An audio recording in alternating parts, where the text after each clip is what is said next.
आपने ये कहावत तो सुनी होगी, don't compare your self with any one in this world. बस इसे ध्यान से समझना है, हमारी सबसे बड़ी कमी क्या होती है, जिसकी वजह से जो हम चाहते हैं या जो हम पाना चाहते हैं वो हमें नहीं मिलता है। तो वो कौन से ऐसा रीज़न है जिसकी वजह से हम अपनी मंजिल तक नहीं पहुंच पाते या बहुत जल्दी डीमोटिवेट हो जाते हैं। और वो रीज़न कुछ और नहीं, यही है दूसरों से कंपेयर करना। हम अपने आप को दूसरों से कंपेयर करते हैं हमेशा, जिसकी वजह से हमेशा अपने आप को लेट डाउन करते रहते हैं, अपने आप को डीमोटिवेट करते रहते हैं। अब इसको एक बहुत सिंपल से एग्जाम्पल से समझते हैं।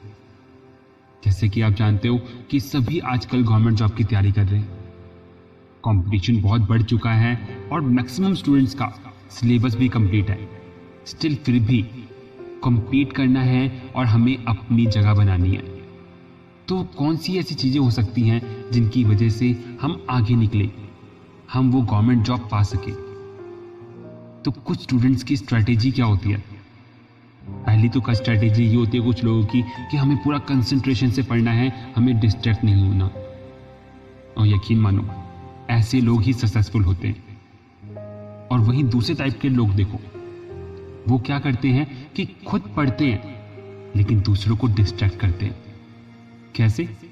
मान लो एक क्वेश्चन तुम पढ़ रहे हो और सामने वाले से तुमने पूछ लिया कि भाई ये वाला क्वेश्चन बताइए तो जरा, और उसको जब नहीं आएगा बस उसके ऊपर चढ़ जाएगा। वो उसको कहेगा अरे तुझे यही नहीं आता, तू क्या तैयारी कर रहा है। इस तरह के बहुत सारे क्वेश्चन उसके माइंड में डाल देगा, जिससे कि वो उसको क्या लगेगा कि मैं अभी प्रिपेयर नहीं हूं, अभी मुझे कुछ नहीं आता।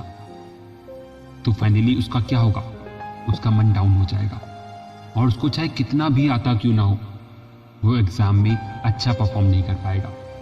बस यही तो स्ट्रेटेजी कर रहे हैं सब। अगर आप कहीं भी जाओगे, अगर आप दूसरों से कंपेयर करोगे तो वही कंपैरिजन ही हमें लेट डाउन करती है, हमारे लिए प्रॉब्लम ही यही बन जाती है। हम दूसरों से कंपेयर करते हैं, अपने ऊपर क्यों नहीं कॉन्फिडेंट रखते अपने आप को। खुद सोचो ना कि जब मैं इतनी तैयारी कर रहा हूं, जब मुझे कॉन्सेप्ट क्लियर है, तो अपने ऊपर क्वेश्चन मार्क लगाने वाले तुम खुद हो, दूसरा नहीं।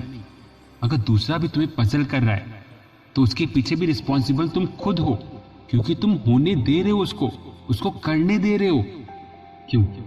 सही कह रहा हूं ना? ऐसे ही होता है ना सबके साथ में।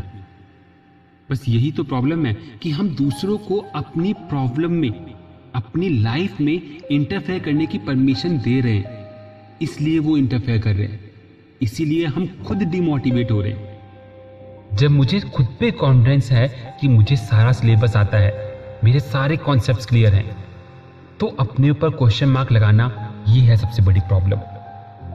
तो इसीलिए आप दूसरों को क्यों परमिशन दे रहे हो? वो एक ऐसा क्वेश्चन हमें दे रहा है जिसकी वजह से हम पजल हो रहे हैं, और उस क्वेश्चन की वजह से हम डिस्ट्रैक्ट हो रहे हैं। डिस्ट्रैक्ट कैसे? क्योंकि अब हमें लगेगा कि ये वाला टाइप का तो मैंने क्वेश्चन किया ही नहीं, और हम उस टाइप के क्वेश्चन की प्रैक्टिस के लिए और हार्ड क्वेश्चन करने लगेंगे, जबकि जो लेवल ऑफ एग्जामिनेशन है वो डिमांड ही नहीं कर रहा है इतने हार्ड क्वेश्चन को, ना ही उस टाइप के क्वेश्चन को। लेकिन हम अपना टाइम किस में वेस्ट करेंगे? उन टाइप के क्वेश्चंस में।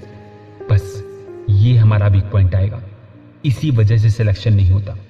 तो बस आपको वो पैटर्न फॉलो करना है जिस पैटर्न से एग्जाम आने वाला है, जिस लेवल का एग्जाम आने वाला है उस लेवल को फॉलो करना है।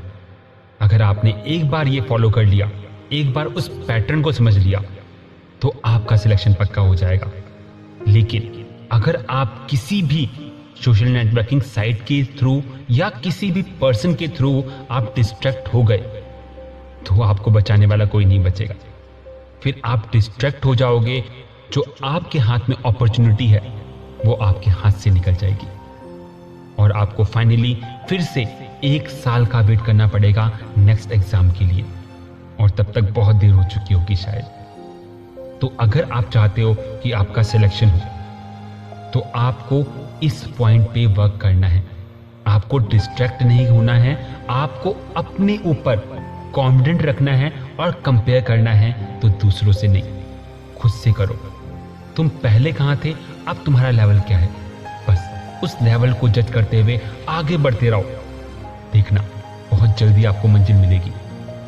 और अगर आपको इस वीडियो से थोड़ा सा भी पॉजिटिव पॉइंट मिला हो तो प्लीज मेरी इस वीडियो को लाइक करो, शेयर करो और मेरे चैनल को सब्सक्राइब करें। धन्यवाद।